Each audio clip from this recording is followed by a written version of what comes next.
চলচ্চিত্র শিল্পী সমিতির সভাপতি শাকিব খানের উপর হামলার ঘটনায় উদ্বেগ প্রকাশ করে চিত্রনাট্যকার আব্দুল্লাহ জহির বাবু আশঙ্কা করছেন, এর বিচার না হলে এফডিসিতে চলচ্চিত্র অঙ্গনের কেউ নিরাপদ থাকবে না। শিল্পী সমিতির চলমান দায়িত্বে থাকা একজন সভাপতিকে তারই কার্যালয়ে এভাবে লাঞ্ছিত করা চলচ্চিত্র ও চলচ্চিত্রের সবার অপমান বলেও প্রশ্ন তুলেছেন তিনি।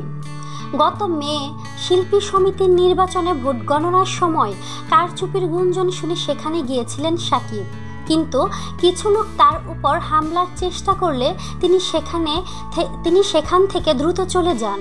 এ সময় পেছন থেকে তাকে ধাওয়া ও জুতা ইটপাটকেল ছুঁড়ে কেউ। বাংলাদেশের একজন নামী চিত্রনাট্যকার আব্দুল্লাহ জহির এ ঘটনার প্রতিবাদে তার ফেসবুকে একটি স্ট্যাটাসে বলেন, শাকিব অন্যায় করলে তাকে শাস্তি দেওয়া যায়, কিন্তু তার মতো একজন সুপারস্টারকে এভাবে আঘাত করা কেন? তার উপর এ ঘটনায় চলচ্চিত্রের কোনো সংগঠন তার পাশে না দাঁড়ানো বিস্মিত বাবু। অথচ শাকিবের একটি বক্তব্যের প্রতিবাদে তাকে শাস্তি দিতে 13টি সংগঠন এক হয়ে নেমেছিল। বাবু লেখেন, একটা জিনিস আমার মাথায় আসে না, সংরক্ষিত এলাকায় শিল্পী সমিতির নির্বাচনের রাতে সমিতির রানিং সভাপতি শাকিব খানের উপর আক্রমণ করা হলো, লাঞ্ছিত করা হলো, শারীরিকভাবে আহত করা হলো, তার জন্য কেউ কিছুই বলল না। শিল্পী সমিতি কোনো স্টেটমেন্ট দিল না, উপস্থিত পুলিশ কিছু করল না।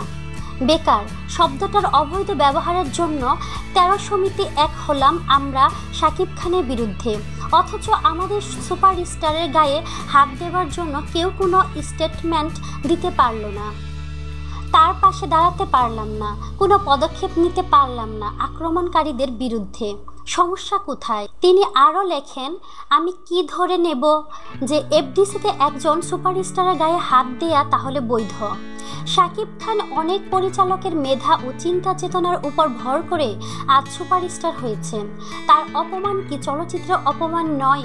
চলচ্চিত্রের সবার অপমান নয়? শাকিব খানের অন্যায়ের জন্য যদি আমরা প্রতিবাদ করতে পারি, তাকে শাস্তি দিতে পারি, তাহলে তাকে যখন আঘাত করা হচ্ছে তখন আমরা তার পাশে দাঁড়াতে পারি না কেন? আঘাত রুখতে পারি না কেন? আমাদের বাধা কোথায়? শাকিব খান আমার শত্রু হতে পারেন, ওনাকে আমি পছন্দ নাও করতে পারি, কিন্তু তাই বললে কোনো প্রকার উস্কানি ছাড়া তাকে আমি শারীরিকভাবে লাঞ্ছিত করব? এটা কোন ধরনের আচরণ? লোকটাকে মারার জন্য তার গায়ে হাত দিব, ফ্লাইং কিক দেব, শার্ট ছিঁড়ে ফেলব, কিল ঘুষি দিব? মধ্যরাতে এফডিসিতে শাকিবের উপর হামলার ঘটনার তদন্ত চেয়ে বাবু লেখেন, আসল ঘটনা জানতে চাই। সবাই শিল্পী সমিতির সদস্য ছিলেন সেখানে, কেউ অপরিচিত নন। আমি চাই যারা দোষী তাদের বিরুদ্ধে চলচ্চিত্র পরিবার এক হোক, নয়তো আজ বাদে কাল এফডিসিতে আমি, আপনি, আমার পরিবার, চলচ্চিত্র পরিবারের কেউ নিরাপদ থাকবেন না। প্রসঙ্গত সালমান শাহ অভিনীত চলচ্চিত্র তুমি আমার এর কাহিনীকার হিসেবে আব্দুল্লাহ জহির বাবু চলচ্চিত্র অঙ্গনে যাত্রা শুরু করেন। ছবিটি পরিচালনা করেছিলেন তার বাবা জহিরুল হক, যিনি ঢাকায় চলচ্চিত্রের একজন গুণী ও বিখ্যাত পরিচালক ছিলেন। ফলে ছোটবেলা থেকে বাবু চলচ্চিত্র সংক্রান্ত কর্মকাণ্ডের সাথে পরিচিত হওয়ার সুযোগ লাভ করেছিলেন। আব্দুল্লাহ জহির বাবু ঢাকা বিশ্ববিদ্যালয় থেকে পদার্থবিজ্ঞানে MA ডিগ্রি অর্জন করেছেন। এ পর্যন্ত তিনি প্রায় 300 এর মতো চলচ্চিত্রের কাহিনী। তো প্রিয় বন্ধুরা, আপনাদের কি মতামত তা কমেন্টের মাধ্যমে আমাদেরকে জানিয়ে দিন। আর অবশ্যই আমাদেরকে লাইক, কমেন্ট, শেয়ার এবং সাবস্ক্রাইব করতে ভুলবেন না।